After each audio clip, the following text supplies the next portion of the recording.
પહેલાંના જમાનામાં તો એનું એક સ્પેશિયલ ઝાડ જ હોતું હતું કે જેમાં હાફૂસ કેરી નાની આવે અને એ જ હાફૂસ કેરી બધા એકબીજા ઓળખીતાઓને ત્યાં મોકલે કોઈ જેના બી ઘરે એ ઝાડ હોય આંબાનું અને પછી એ નાની હાફૂસ કેરીને ઘરે લાવીને એને બનાવે એટલે મજા હશે જે બી ખાશે એને બનાવશે તો.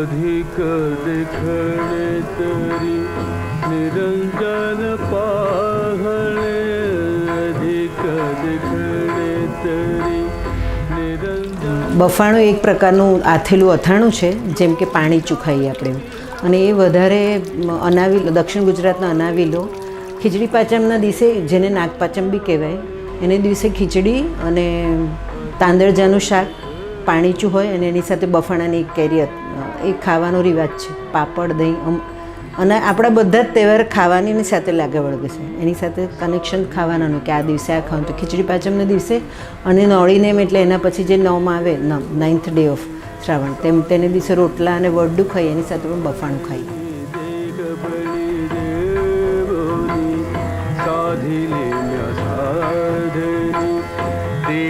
समाधान मज जोडले